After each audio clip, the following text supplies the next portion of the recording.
اللهم صل على محمد وآل محمد. اللهم صل على محمد وآل محمد. اعوذ باللہ من الشیطان الرجیم. بسم اللہ الرحمن الرحیم.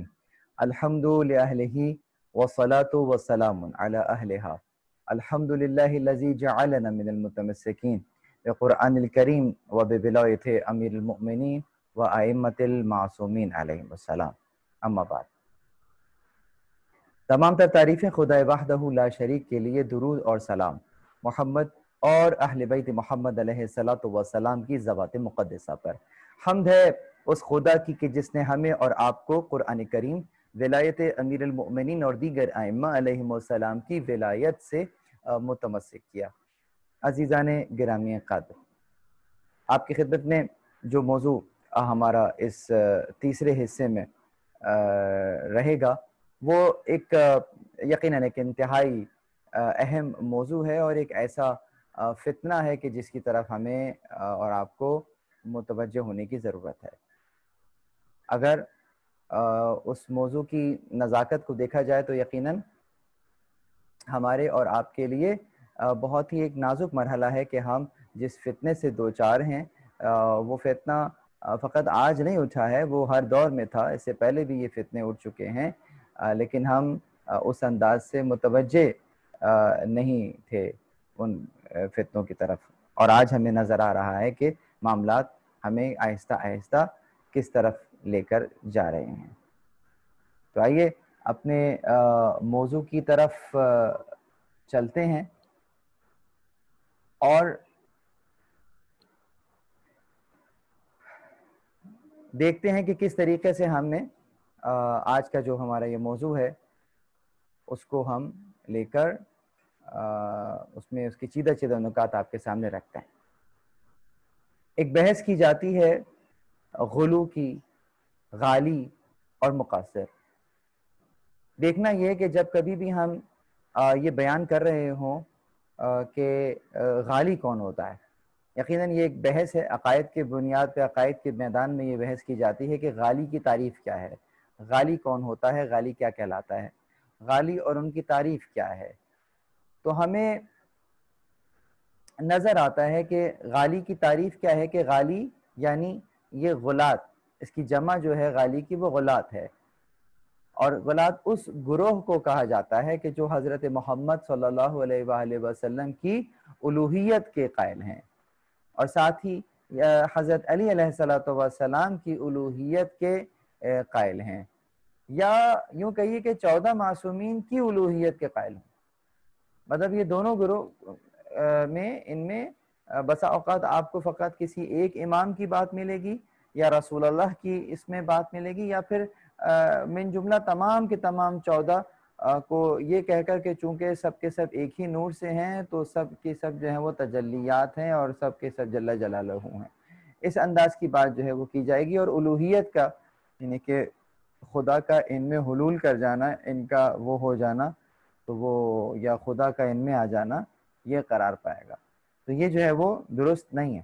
بہرحال تو اثنا عشری شیعہ اس گروہ کو اگر دیکھا جائے تو ان کے کفر میں کوئی شک نہیں ہے، یہ کفر ہے، یہ شرک ہے. لیکن اہل سنت کے بعض متعصب جو تاریخ دان ہیں وہ، اور خاص طور کے جو دور جدید کے ہیں، یہ عموماً تمام شیعوں کو غلوف کا ٹیگ جو ہے وہ لگاتے ہیں. غلوف کی جو اصل ڈیفینیشن ہے وہ یہی ہے کہ ائمہ علیہم السلام کو الہ کا درجہ دینا یہ غلو ہے. اس کے علاوہ کوئی غلو نہیں ہوتا ہے. حد سے بڑھا دینا غلو نہیں ہوتا ہے، فقط حد سے بڑھا دینا غلو نہیں ہے، مگر یہ جو ڈیفینیشن ہے کہ کسی کو الہ کا درجہ دینا یہ غلو کہلاتا ہے. جبکہ شیعہ جو ہے وہ کسی کی الوہیت کے پروردگار عالم کا کسی شے میں حلول کر جانے کے قائل نہیں ہیں. غالی کی اصطلاح معصومین کی زبان سے بھی ادا ہوئی ہے اور اس کی بنیادی طور پر 2 سرحدیں ہیں. مطلب یوں کہہ لیجئے کہ جو شخص غالی ہے اس کی اصطلاح کس انداز سے بیان ہوئی؟ جو شخص غالی ہے، جو غلو کرتا ہے، یہ اصطلاح اس انداز سے بیان ہوتی ہے کہ اس کی دو وجوہات ہیں، دو سرحدیں ہیں، یوں کہہ لیجئے۔ ہاں، غالی کی اصطلاح جو ہے وہ معصومین کی زبان سے جو ادا ہوئی، اس کی بنیادی طور پر دو سرحدیں ہیں۔ نمبر ایک، جو شخص محمد اور آل محمد میں سے کسی کو خدا سمجھے یا خدائی صفات میں شریک سمجھے یا کسی بھی حوالے سے ان کو مستقل عقائد، یعنی کہ جو مستقل ایک اصطلاح ہے عقائد کے اندر، مستقلاً، تو یعنی کہ خدا کی حول اور قوت کے علاوہ اپنی حول اور قوت رکھنا اور پھر کسی ذرے کے اوپر ولایت کا دعویٰ کرنا، یہ مستقلاً اس کا، تو یعنی ان کو خدا سے بے نیاز سمجھے، وہ غالی ہے۔ یہ پہلی سرحد ہو گئی۔ دوسری سرحد یہ ہے کہ جو شخص آل محمد کو نبی سمجھے، یعنی وحی تشریعی نازل ہونے کا مقام سمجھے، وہ بھی غالی ہے۔ یقیناً مقام وحی جو ہے، محبت الوحی جو ہے، وہ رسول اللہ صلی اللہ علیہ وآلہ وسلم کی ذات اقدس ہے، اس انداز سے، اور وہاں پر احکامات جو ہیں وہ پہنچائے جاتے ہیں، جو کہ بعد میں اس اعتبار سے غالی جو ہے وہ کافر اور نجس ہے، اس لیے کہ وہ کفران کرتا ہے، وہ کفر کرتا ہے۔ باقی فضائل میں کمی، زیادتی، غلو یا تقصیر کی لغوی معنی کے مطابق تو ہوگی، لیکن وہ کسی بھی طور پر اصطلاحی غالی یا مقصر نہیں ہوگا، نہ ہی کافر یا نجس ہوگا۔ یہ میں نے کیوں لکھا؟ اس لیے کہ جو کافر اور نجس ہونے کی جو شرط ہے، اس کے لیے جو غلو، وہ غلو جو انسان کو کافر یا مشرک بناتا ہے، وہ خدا کے بارگاہ میں کوئی ایسا کلمہ ادا کرنا، کسی شخص کو خدا کا عہدہ دے دینا، یہ غلو کہلاتا ہے۔ یا خدا کی کسی شخص کے اندر جسے کہتے ہیں آپ حلول کر جانا، یہ خدائی کی مقام کے خلاف ہے یقیناً، تو یہ غلو کہلائے گا۔ لیکن یہ نہیں ہوگا کہ جناب اگر آپ میرے عقیدے کے مطابق کسی شخص کو نہیں مان رہے ہیں اور عقیدے میں اس سے کم کر رہے ہیں تو میں کہوں آپ مقصر ہیں، اور میں جس کو جو مان رہا ہوں، مثال کے طور پہ آپ سے زیادہ مان رہا ہوں کسی شے کی مطابقت کے اعتبار سے، تو آپ مجھ سے تقاضا کریں کہ ویسا عقیدہ رکھو جیسا میرا عقیدہ ہے، تو آپس کے عقیدوں کے اندر اونچ نیچ اگر ہو رہی ہے تو وہ یوں کہہ لیجئے کہ لغوی اعتبار سے غلو ہو رہا ہوگا، لیکن جو کفر اور شرک اور الحاد کی کیفیت ہے، ضروری نہیں ہے کہ وہ ہو رہا ہو۔ مثلا میں نے یہ دیکھا کہ اگر کسی کو عالم کو ایسی حیثیت، اتنی عزت دے دی، مثال کے طور پہ کوئی لقب دے دیا، آیت اللہ کہہ دیا، تو اس نے کہا جناب یہ تو غلو کر دیا آپ نے۔ نہیں، غلو یا آیت اللہ کہنا غلو نہیں ہوگا، ابھی وہ صحیح ہے غلط ہے وہ ایک الگ بحث ہے، لیکن بہرحال غلو نہیں کہلائے گا، اس لیے کہ آپ نے ان کو الہ کا درجہ نہیں دیا ہے۔ آیت تو معجزے کے طور پر لیا جاتا ہے قرآن میں، اور عرف عام میں آیت کا مطلب نشانی لیا جاتا ہے، تو خدا کی نشانیوں میں سے ایک نشانی، وہ تو بہت سی نشانیاں ہیں، تو اگر آپ نے کسی کو خاص آیت اللہ کہہ دیا کہ وہ خدا کی نشانی ہے، یعنی کہ وہاں جاؤ گے تو تمہیں خدا کی نشانیاں مل جائیں گی، تو اصطلاحاً اس بارے سے ٹھیک ہے، لیکن بہرحال اس کو خدائی درجہ نہیں دیا آپ نے، اس لیے وہ غلو نہیں کہلائے گا۔ لیکن چونکہ میں نے سنا ہے کہ یہ ڈیفینیشن بھی آج کل معاشرے میں رائج ہے کہ اگر کسی فقیہ کے لیے کوئی تعریف میں کوئی کلمہ کہہ دو تو کہتے ہیں غلو ہے، ان کا مقام یہ نہیں ہے، آپ نے ان کو ان کے مقام سے بڑھا دیا۔ بہت توجہ، کسی شخص کو اس شخص کے مقام سے اوپر لے کر بہرحال مخلوق تک رکھنا، یہ غلو نہیں ہوگا۔ وہ ٹھیک ہے، وہ کسی حد تک بیانی، غلط بیانی یا صحیح بیانی، وہ ایک الگ سلسلہ ہو سکتا ہے، لیکن بہرحال غلو کے دائرے میں وہ شے نہیں آئے گی۔ مقصر کون ہے؟ یعنی ایک تو ہو گیا غالی اور ایک ہو گیا مقصر۔ مقصر جو قاصر، جو کم کر دے۔ مقصر وہ ہے جو ائمہ علیہم السلام کو اللہ طرف سے بنایا ہوا امام نہ مانے، یعنی جو خدا کی طرف سے بنایا ہوا رہبر اس کو تسلیم نہ کرے، تو اس نے ان کو اس مقام سے ہٹا دیا کہ جو پروردگار نے دیا تھا، اور یہ مستحق لعن قرار پائے گا۔ لعن اللہ امتا دفعتکم عن مقامکم وازالتکم عن مراتبکم التي رتبکم اللہ فیہا، کہ کس انداز سے وہ مستحق لعن قرار پائے گا، اس لیے کہ اس نے خدا کے بنائے ہوئے کا انکار کر دیا ہے۔ خدا نے جو چاہا یہ اس نے نہیں چاہا، اور اس کے بنائے ہوئے کے مقابلے پہ اپنا کچھ لے آیا، یہ تو اور سونے پہ سہاگا ہوا۔ تو فضائل آل محمد میں باقی چیزیں علم اور معرفت کے مطابق ہیں، جس کا جتنا علم اتنی معرفت، جو بھی مسلمان ائمہ اہل بیت کو اللہ کی طرف سے بنایا ہوا امام مانے، اسے کسی بھی طرح سے ہم مقصر نہیں کہہ سکتے۔ میں نے آپ کو بہت دو بنیادی ڈیفینیشنز بیان کی ہیں، یعنی کہ جو امام کی امامت کا انکار کر دے وہ مقصر ہے، اور جو امام کو خدا بنا دے وہ غالی ہے۔ تو خدا را اب ان دو ٹرمینالوجیز کو اسی سرحد میں رہنے دیجئے گا، آپس میں ایک دوسرے کو غالی اور مقصر فخر اس بنیاد پہ کہنا کہ اگر کسی نے کسی کے فضائل میں کوئی ایسی بات کہہ دی کہ جو کہ یقیناً وہ نہیں ہونی چاہیے تھی تو ہم نے کہہ دیا جناب غالی ہے، ایک دم سے غالی کا ٹیگ لگا دیا اور اس کو، تو اگر واقعی غالی ہے تو وہ نجس ہے، اگر واقعی غالی ہے تو اگر اس کی بیوی ایماندار ہے تو اس کا نکاح فاسق ہے، ختم ہو گیا، فاسد ہو گیا، اور تو بہت سارے مسائل ہو جائیں گے۔ تو اس طرح سے ہم اس کو نہیں دیکھ سکتے، لیکن یہ کہ اگر کسی نے غلط بیانی کی ہے، معرفت اس کو نہیں ہے، اور کوئی ایسی بات منسوخ کی ہے جس سے ان کی شان کم ہو رہی ہے، تو اس کو بہرحال ہدایت کے لائق تو ہے، لیکن ہم ان کو ایک دم سے مقصر نہیں کہہ سکتے۔ دوسری طرف ہم یہ دیکھتے ہیں کہ جو فرقہ غالیہ جسے ہم کہتے ہیں، غلو کرنے والے، ان کے عقائد کیا تھے؟ تو ہمیں یہاں پہ واقعاً جاننا چاہیے کہ نبی و امام کے متعلق کئی طرح کے غلو متصور جو ہے نا وہ ہم کر سکتے ہیں۔ مطلب ان کو خدا قرار دیا جائے، ائمہ علیہ السلام کو معبود و خالق ہونے میں ان کو خدا کا شریک سمجھا جائے کہ خدا کے شریک تھے، وہ شریک خدا کے شریک۔ دیکھیں ہوتا ہے خدا اپنی جسے آپ کہتے ہیں کہ اپنے لطف سے خدا مخلوق پر کرم کرے اور اس کو واسطہ قرار دے دے، سبب قرار دے دے، تو یہ ایک بحث ہے۔ لیکن ایک ہے کہ خدا کا شریک ہو اس کے کام میں، کہ 50-50 کام ہو رہا ہو، کہ یہ بھی کر رہا ہے وہ بھی کر رہا ہے، کہ اگر اس کی شراکت نہ ہو تو وہ کام نہ ہو سکے۔ فرق بہت باریک فرق ہے۔ تو یہ کہا جائے کہ خدا نے ان کے اندر حصول کیا ہے، انتہائی نامناسب عیسائیت کا عقیدہ ہے۔ خدا ان کے ساتھ پانی متحد ہے، انتہائی نامناسب، یہ بھی کچھ صوفیوں کا نظریہ ہے، اور کچھ ایک حد تک کچھ پرانے فلسفیوں کا بھی، اور یہ جیسے کہ ہمارے عیسائی جو حضرات ہیں ان کا بھی نظریہ اس میں۔ تو یہ بزرگوار وحی اور الہام کے بغیر علم غیب رکھتا ہے، تو یہ شرک ہے۔ یعنی کہ امام علیہ السلام اگر کوئی غیب کی بات بیان کریں تو وہ مستقلاً خدا کے مقابلے پہ غیب رکھتے ہوں گے، شرک ہے۔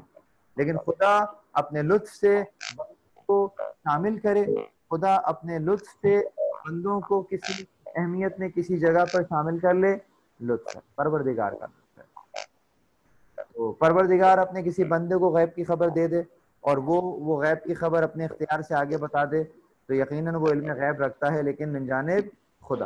اصلاً غیب جسے کہتے ہیں وہ خدا علم رکھتا ہے، خدا اصلاً مستقلاً جو غیب کا حامل ہے وہ فقط خدا ہے، وہ پھر اپنے بندوں میں سے جسے چاہے اس میں شیئر کرتا ہے۔ تو پھر وہاں ہم یہ دیکھتے ہیں کہ پروردگار نے بندوں سے غیب کی خبر شیئر کی ہے اور اس خبر کو پھر دیگر لوگوں تک پہنچایا۔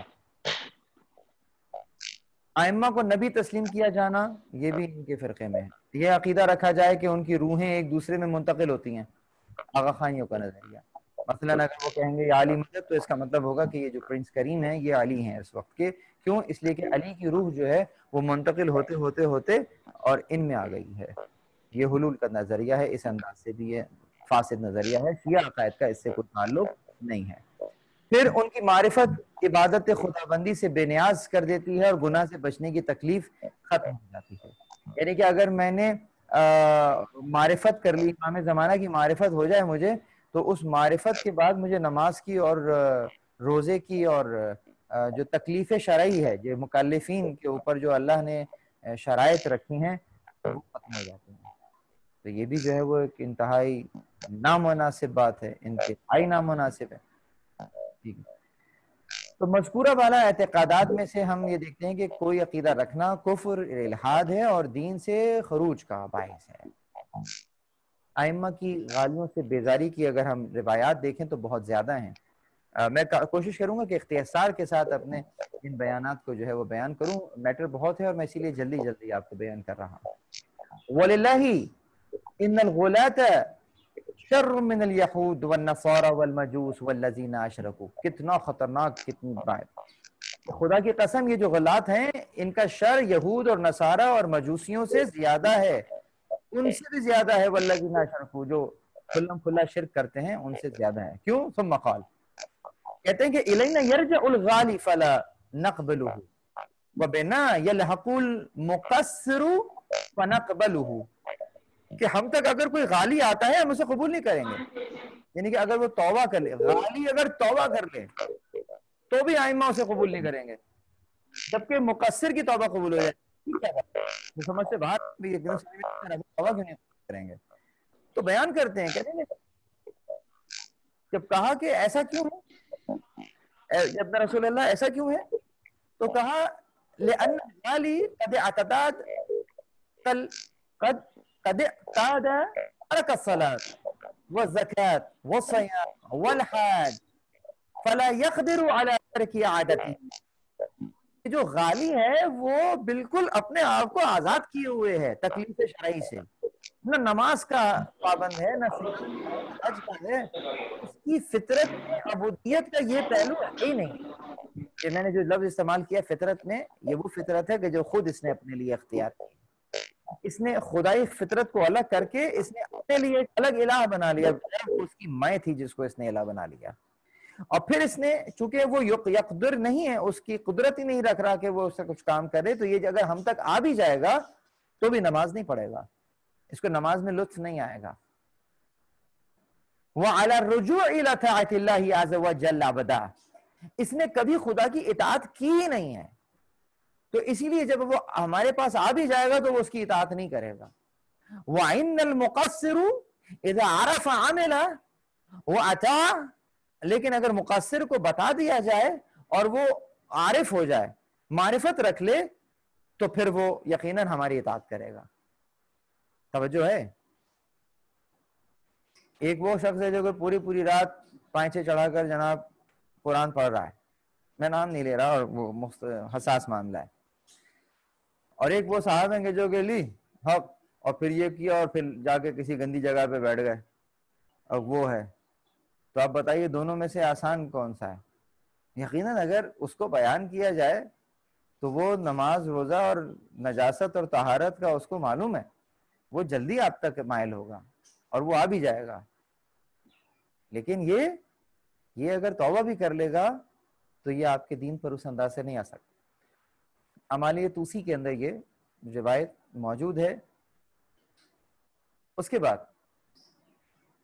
ہمیں نظر آتا ہے کہ اہل بیت علیہم السلام نے کچھ ایسی روایات بھی بیان کی، مثال کے طور پہ جس کے اندر یہ کہا جاتا ہے کہ اہل بیت کے متعلق غلو اور اہل بیت کے دشمنوں کا نام لے کر عیب بیان کرنے والی جو روایات ہم تک پہنچی ہیں ان میں سے اکثر جعلی ہیں.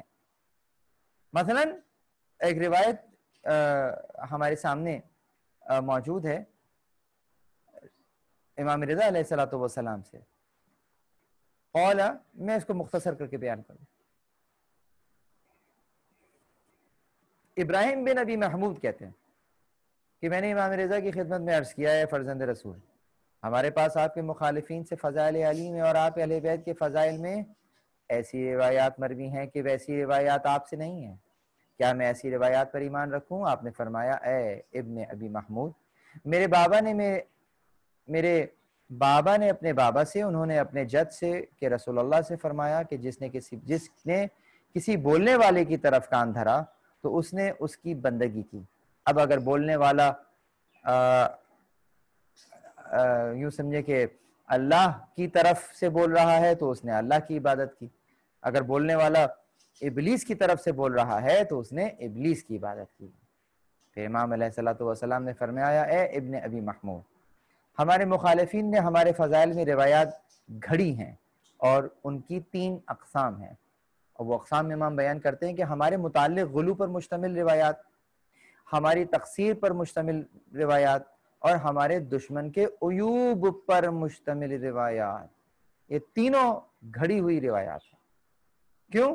اس لیے کہ جب ایسا ہوگا کہ جب ان کے لیے غلو کیا جائے گا تو یقیناً بہت سے لوگ ہیں جو کہ آپ سے دور ہو جائیں گے. جب لوگ ہمارے غلو پر مشتمل جعل شدہ روایات پڑھیں گے تو جن میں ہماری طرف ربوبیت کی عقیدے کی نسبت دی گئی ہے تو ہمارے شیعوں کی تکفیر کریں گے، اور جب لوگ ہمارے حق کو کمتر دکھانے والی جعلی روایات پڑھیں گے تو ہمارے متعلق وہی عقیدہ رکھ لیں گے، اور جب لوگ ہمارے دشمن کے عیوب پر مشتمل جعل روایات دیکھیں گے تو جن میں ہمارے دشمنوں کے نام لیے گئے ہیں تو وہ ہمارے نام لے کر ہم سے عیب منسوب کریں گے، جبکہ اللہ تبارک و تعالی نے فرمایا مشرک اللہ کو چھوڑ کر جن کی عبادت کر رہے ہیں ان کو برا نہ کہو، کیوں کہ وہ بغیر علم کے اللہ کو برا کہیں گے۔ سورہ انعام آیت نمبر 108۔ یقیناً وہ لوگ جو پروردگار کے مقابلے پہ آئے ہیں ان کو ان کے سامنے نام لے کر برا کہنا اس بات کا لازمہ بنے گا کہ پلٹ کر وہ خدا کو بھی برا کہیں گے، اور ان کو اس بات کا ذرہ برابر بھی ادراک نہیں ہوگا۔ عزیز یہاں باتیں بہت ساری ہیں، لیکن یہاں پر میں چند گزارشات اختصار کے ساتھ آپ کے سامنے کرنا چاہوں گا، اور پھر ہم دیکھیں گے کہ کس طریقے سے ہم جس طریقے سے ہر ایک کو غالی اور مقصر کا ٹیگ لگا دیتے ہیں، یہ انداز کس حد تک نامناسب ہے، اپنی صفوں میں کس حد تک ہمیں متحد بھی رہنا ہے، ہمیں دشمن کی سازشوں کا کھل کر مقابلہ بھی کرنا ہے۔ عقیدے سے کمتر ماننا، اگر کوئی آپ کے عقیدے سے کمتر کسی کو مانتا ہے تو وہ مقصر نہیں ہے۔ اس طرح ہم سب کچھ لوگوں کی نظر میں شاید ہم غالی ہوں تو دوسرے حضرات کی نظر میں مقصر، اور کبھی کوئی فرد غالی ہو جاتا ہے، تو اس طرح سے تو پورا معاشرہ غالی اور مقصر کی بحث میں پڑا رہے گا۔ یہ چیز درست نہیں ہے، جبکہ ضرورت اس امر کی ہے کہ ہم اپنے آپ کو معیار نہ بنائیں بلکہ حقیقت کو معیار بنائیں۔ بہت توجہ رہے، حقیقت کو معیار بنائیں، ورنہ غالی اور مقصر کا یہ کارخانہ چلتا رہے گا، لوگوں کی روزی روٹی کا سلسلہ چلتا رہے گا۔ کچھ لوگ ایک عجیب بہانہ بنا دیں گے، چونکہ عقائد میں تقلید نہیں ہے اس لیے ہمیں جو عقیدہ صحیح لگے گا وہی رکھیں گے، اور آپ کون ہوتے ہیں پوچھنے والے؟ کیا بات ہے! عقائد میں تقلید نہ ہونے کا یہ مطلب بالکل نہیں ہے کہ جو لوگ کے ذہن میں بیٹھا ہوا ہے، اصل مطلب یہ ہے کہ احکام میں تقلید کرنے کا مفہوم یہ ہے کہ مسائل فقہی میں اگر دلیل مجتہد کے پاس ہو اور تقلید کرنے والے کے پاس نہ ہو تو کوئی حرج نہیں ہے۔ بہت توجہ، میں یہ نہیں کہہ سکتے کہ وہ ٹھیک ہے، ہمارا ایک سلوگن بھی ہے کہ عقیدہ جو ہے وہ عمل جو ہے وہ تقلید کے ساتھ، اور عقیدہ جو ہے وہ عقل کے ساتھ ہو، وہ تحقیق کے ساتھ ہو، عقیدہ جو ہو وہ خود ہو۔ لیکن یہ کہ یہ جو آپ کا عمل ہے اس میں آپ کہتے ہیں تقلید، تو یہ تقلید کا مطلب ہے کہ ایسا نہ ہو کہ دلیل کے ساتھ، عقیدہ دلیل کے ساتھ اور عمل جو ہے وہ تقلید کے ساتھ نہیں۔ تقلید میں بھی دلیل ہے، اور دلیل یہ ہے، اس کا میں مفہوم بیان کر رہا ہوں کہ چونکہ مجتہد کے پاس اس عمل کی دلیل موجود ہے، میرے پاس دلیل نہیں ہے تو میں بغیر دلیل کے مجتہد کی بات کو مان لیتا ہوں، یہ فقہ ہے، یہ فتویٰ ہے، یہ تقلید ہے۔ لیکن جب میں وہ کام انجام دے رہا ہوں گا تو اس کام کی دلیل ثقافت اسلامی میں موجود ہے جو کہ سامنے مجتہد کے پاس ہے، تو یہاں پر اس لیے۔ لیکن عقائد میں دلیل مجتہد کے پاس ہو اور عقیدہ رکھنے والے کے پاس نہ ہو تو کافی نہیں ہے، بلکہ دلیل چاہیے، معمولی ہی کیوں نہ ہو، عقیدہ رکھنے والے کے پاس ہونا ضروری ہے۔ یعنی اب عقیدہ تو وہی رکھنے یوں کہنا ہے کہ جو مکتب اہل بیت کا عقیدہ ہے، لیکن اس عقیدے کی دلیل بھی جاننا ہوگی ہر طرح سے، اور صرف عالم کے پاس عقیدے کی دلیل کافی نہیں ہوگی، جبکہ کچھ لوگ سمجھتے ہیں کہ ہمیں ہر طرح کا عقیدہ رکھنے کی آزادی ہے، ایسا ہرگز نہیں۔ مثال، اگر کوئی انسان کہے کہ میری تحقیق یہ ہے کہ امام اللہ کی طرف سے مقرر نہیں ہوتا، تو کیا اسے مکتب اہل بیت کا پیروکار مانا جائے گا؟ دونوں سوالوں کا جواب نفی میں۔ مطلب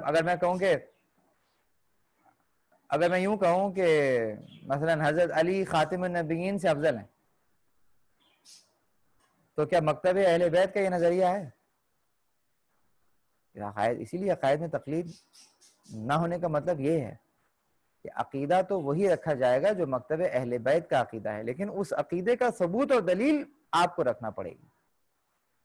یہ وہ ٹیکنیکل بات ہے. عقیدہ ہو، دلیل ہو، آپ کے پاس ہونا چاہیے دلیل، آپ کے پاس وہ دلیل بالکل ہونی چاہیے. بالکل اسی طریقے سے جس طریقے سے وہ جو ایک واقعہ بیان کیا جاتا ہے کہ ایک بڑھیا کے پاس بس اتنی دلیل ہو، کافی ہو کہ جس سے مطلب وہ جو چرخہ بن رہی تھی، دھاگا بنا رہی تھی، پوچھا کہ خدا ہونے کی کیا دلیل ہے، تو کہا دیکھ چرخہ چلاتے رک گیا، اور پھر اس نے چلانا شروع کیا. کہا دیکھو یہ چھوٹا سا چرخہ ہے، جب تک میں نہیں چلاتی نہیں چلتا، اتنی بڑی کائنات خود چل رہی ہے. یہ دلیل ہے، اس کے لیے کافی ہے. بہرحال علماء کا شیعہ کا غالیوں کے بارے میں جو نظریہ رہا ہے، یعنی کہ جو علماء نے نظریہ قائم کیا ہے، اس میں علامہ مجلسی علیہ رحمہ فرماتے ہیں کہ نبی اکرم اور ائمہ اطہار علیہ السلام میں غلو یہ ہے کہ ان کو رب کہا جائے، یا معبودیت میں پیدا کرنا اور رزق دینے میں انہیں خدا کا شریک ٹھہرایا جائے، یا یہ کہا جائے کہ اللہ ان میں حلول کر گیا ہے، اللہ اور یہ ہستیاں ایک ہی چیز ہیں، یا یہ ہستیاں خدا کی طرف سے الہام و وحی کے بغیر علم غیب جانتے ہیں. یہ غلو ہے علامہ مجلسی کے نزدیک. اسی طریقے سے علماء شیعہ کا یہ بیان رہا ہے کہ ائمہ علیہ السلام کو انبیاء کہنا، ان میں تناسخ کا قائل ہونا، یا یہ کہنا کہ ان کی معرفت کے ساتھ اطاعت خدا کی ضرورت نہیں رہتی، یا ان کی معرفت کے ہوتے ہوئے معصیت کو چھوڑنے والی تکلیف جو ہے وہ بھی نہیں رہتی. یعنی معصیت انجام ہم دے سکتے ہیں، اگر ہمارا عقیدہ ٹھیک ہے تو جو چاہے کرو، کوئی پرابلم نہیں. ایسا نہیں ہے. ان نظریات کو اور جو ہے وہ رد کیا گیا ہے. یہ تمام عقائد اور نظریات کفر اور الحاد اور دین سے بغاوت ہیں، جس پر عقل، دلیلوں اور آیات اور روایات نے دلالت کی ہے، آپ اپنی طرف سے نہیں کہہ رہے ہیں. یہ بات آپ کو معلوم ہے کہ ائمہ علیہ السلام نے ان لوگوں سے برات کا اظہار کیا ہے، ان کے کفر کا حکم دیا ہے، ان کے قتل کا فیصلہ سنایا ہے. اگر تمہارے کانوں تک ایسے وہم ڈالنے والی روایات پہنچے تو ان کی تعویل کی جائے گی، یا وہ غالیوں کی من گھڑت روایات ہیں. بہار الانوار کے جلد 25 کے اندر صفحہ 346 کے قریب جو ہے یہ بیان موجود ہے. تو ہمیں نظر آتا ہے کہ شیخ مفید علیہ رحمہ کیا فرماتے ہیں. شیخ مفید فرماتے ہیں کہ نبی اکرم صلی اللہ علیہ وآلہ وسلم اور ائمہ اطہار علیہ السلام میں غلو یہ ہے کہ ان کو رب کہا جائے، یا معبودیت میں پیدا کرنے والے اور رزق دینے میں انہیں خدا کا شریک ٹھہرایا جائے. یہ صراحتاً بالکل غلو ہے. شیخ صدوق علیہ رحمہ فرماتے ہیں کہ غالیوں اور مفوضہ کے بارے میں ہمارا عقیدہ یہ ہے کہ وہ اللہ کی ذات کے منکر ہیں. غالی لوگ یہودی، نصاری اور نصارہ، مجوسی اور ان تمام اہل بدعت اور گمراہ کن خواہشات کی پیروی کرنے والے لوگوں سے بدتر ہیں، جس طرح انہوں نے خدا کی عظمت کو کم تر کیا ہے، ایسے کسی نے نہیں کیا. الاعتقادات فی دین الامامیہ کے اندر یہ روایت موجود ہے. السید خوئی علیہ رحمہ، آیت اللہ خوئی فرماتے ہیں کہ غالیوں کی چند گروہ ہیں. کچھ امیر المومنین علیہ السلام یا ائمہ اطہار کی ربوبیت کے معتقد ہیں، اور وہ عقیدہ رکھتے ہیں کہ امیر المومنین علیہ السلام ہی رب جلیل ہیں، اور وہی معبود ہیں اور جسم کی صورت میں زمین پر نازل ہوئے. اگر یہ عقیدہ کسی گروہ کے بارے میں ثابت ہو جائے تو ان افراد کے نجس اور کافر ہونے میں کوئی شک نہیں، کیونکہ یہ عقیدہ خدا واحد کی الوہیت کا انکار. یہاں جو عروۃ الوثقی کی شرح جو کی ہے انہوں نے اس میں یہ جملے لکھے. ان کے علاوہ جو دیگر علماء ہیں انہوں نے بھی ان کے کفر، نجاست اور خروج عن الاسلام کے فتاوی دیے ہیں، مگر اختصار کو مد نظر رکھتے ہوئے میں نے چند بزرگان کا نام میں نے آپ کے سامنے رکھا ہے. بہرحال اپنی گفتگو کے اختتامی مرحلے میں یعنی کہ ایک انتہائی مہم ترین نقطے کی طرف میں متوجہ کرنا چاہوں گا اپنے تمام سامعین کو، اور وہ یہ ہے کہ غلو کا دائرہ جیسے میں نے بیان کیا یہ ہے کہ بشریت کی حدود سے بڑھ جانا اور خدا کی صفات کو مخلوق کی طرف نسبت دینا، یہ غلو ہے۔ اور جو اختیارات خداوند عالم نے اہل بیت کو عطا کیے ہیں اپنے خاص فیض سے انہیں بلند و بالا فضائل و کمالات کی منزل تک پہنچایا، یہ غلو کی حد سے خارج، یہ ہرگز غلو نہیں۔ ان کی عصمت، ان کی ولایت تکوینی اور تشریعی، ان کا غیب کی خبریں دینا وغیرہ وغیرہ وغیرہ، یہ مقامات اہل بیت علیہ السلام اور اختیارات اہل بیت ہیں جن میں ہرگز یہ غلو نہیں ہے۔ کیوں؟ اس لیے کہ یہ فیوز و برکات خدا کی جانب سے ان کو حاصل ہیں، خدا کے مقابلے پہ حاصل نہیں ہیں۔ مثلا اگر کوئی شخص ان کے دروازے پہ جائے اور کہے کہ چاہتا ہوں کہ میرے یہاں اولاد ہو جائے، اور یہ خدا کی بارگاہ میں اپنی دعا کے لیے ہاتھ بلند کریں اور خدا ان کی دعا کو کبھی رد نہ کرے، تو یہ عین توحید ہے۔ لیکن اگر کوئی یہ کہے کہ نہیں خدا تو نہیں دینا چاہتا بیٹا، کہا ٹھیک ہے خدا دینا نہیں چاہتا میں دے دیتا ہوں، یہ کفر ہے، یہ شرک ہے، یہ الہاد ہے۔ تو اس عقیدے پر مناسب ترین دلیل بھی رکھتا ہو، جو بھی عقیدہ اس کے پاس ہو، تو اس عقیدے کو پروردگار کی بارگاہ میں چاہے کم سے کم دلیل ہی کیوں نہ ہو، ان کی حیثیت کی، ان کی کیفیت کی جو وہ ہے اس پہ دلیل ہونی چاہیے، کیونکہ اس قسم کے عقیدے میں بشریت کی حدود سے تجاوز نہیں ہے۔ اگر میں کہوں کہ انہوں نے خدا کے فضل سے یہ کام کر دیا جو کہ ایک عام آدمی نہیں کر سکتا، تو بہرحال بشریت کی حدود میں وہ موجود ہیں، کیونکہ خدا کی تائید اور خدا کے اذن سے وہ کام ہو رہا ہے۔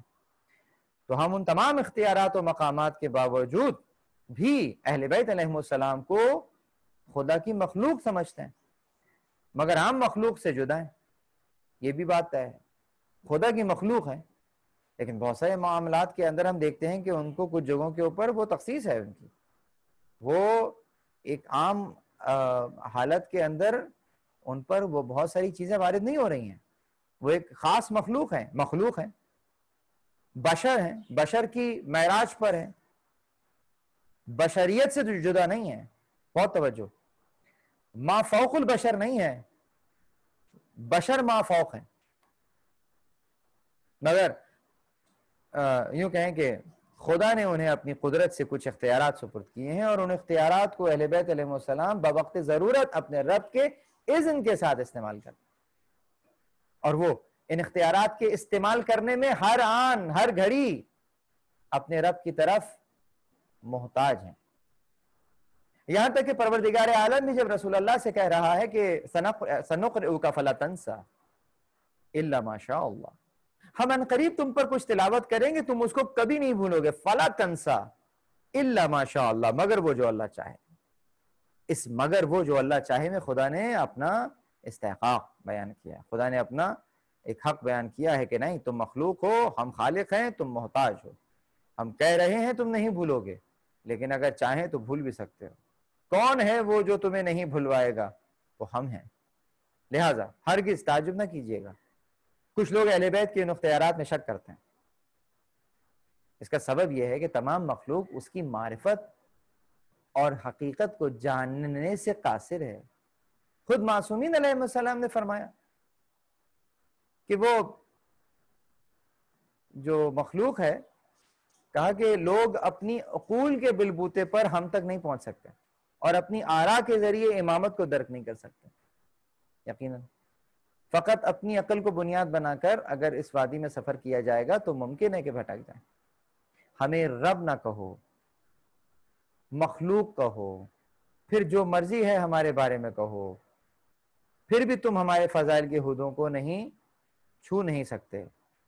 اور یہیں سے ہمیں درس توحید دیا کہ ہماری حدود معین ہونے کے باوجود تم ان معین حدود تک نہیں پہنچ سکتے، تو وہ جو لامکان اور لامعین ہے جس کی حدود نہیں ہے اس تک کیسے پہنچ سکتے ہو؟ یہ بیان فرمایا، اس کی حدود معین ہے، مطلب جو ہماری حدود ہیں وہ معین ہے لیکن تم نہیں پہنچ سکتے، تو جس کی حدود معین نہیں ہے وہاں کیسے پہنچو گے؟ تو اب بس یہ کہتے ہیں کہ رب نہ کہو پھر جو مرضی آئے کہو، لیکن اس میں ایک اور شرط ہے، جو مرضی آئے کہو میں یہ نہ ہو کہ تم ہمیں ہماری حدود سے باہر نکال دو۔ مثلا اگر میں کہوں کہ وہ نبی ہیں، رب نہیں کہہ رہا، نبی ہیں تو جائز ہے؟ نہیں، جائز نہیں. مطلب تم ہمیں ہمارے حدود سے باہر نہ نکالو. تو یہ جو ہے، لہٰذا مومن کو چاہیے کہ ان کے فضائل کو سن کر جلدی نہ کرے، ورنہ غلو میں پڑ جائے گا، کفر ہے. اگر فضائل دین کے برعکس ہوں اور عقل کے خلاف ہوں تو ان کو رد کر دو. دین کے برعکس نہ ہو، عقل کے خلاف نہ ہو، ٹھیک، تو وہ ان کو رد کر دیا جائے. تو اس مختصر سی گفتگو میں ہم نے غلو اور اسباب غلو اور غالیوں کے مختلف گروہوں پر ایک اجمالی طور پر روشنی ڈالی ہے، اور یہ بھی اجمالی طور پر بیان کیا ہے کہ اہل بیت کے اختیارات غلو اور تفویض نہیں ہوتے ہیں. آخر میں دعا گو ہوں کہ اے رب ذوالجلال ہماری اس کاوش کو اپنی بارگاہ ایزدی میں قبول فرما، اور اس بیان کو جو آپ نے سنا اس زمرے میں، اس بیان کے طفیل ہمارے معاشرے سے غلو اور تقصیر جیسے مہلک جراثیم کا خاتمہ فرما، کہ ہماری قوم کو توحید کے راستے پر پروردگار عالم گامزن فرما. یہاں پر میں چاہوں گا کہ آپ حضرات اگر کوئی سوالات کرنا چاہیں تو وہ سوالات کر لیں. چیٹ باکس کے اندر سوالات لکھے جا سکتے ہیں اور ان کا جواب بھی انشاءاللہ تعالی آپ کو نظر آ جائے گا. میں نے اخباری کن کو کہتے ہیں، میں نے بہت تفصیل کے ساتھ جب میں نے اجتہاد اور تقلید کا درس دیا تھا تو وہاں پہ میں نے اخباری گروہ کو میں نے بیان کیا تھا. آپ وہاں پر ریفر کر سکتے ہیں، اور پھر بھی وہاں پہ کلیئر نہ ہو تو پھر گروپ پہ مجھ سے سوال کر سکتے ہیں. جی 12 گو کہ ہمارا یہ تقریباً آخری درس تھا، اور مجھے امید ہے کہ اس پورے کے پورے سیمسٹر میں ہم نے جس انداز سے توحید کو درک کیا ہے تو آج ہم امامت کو درک کیا ہے.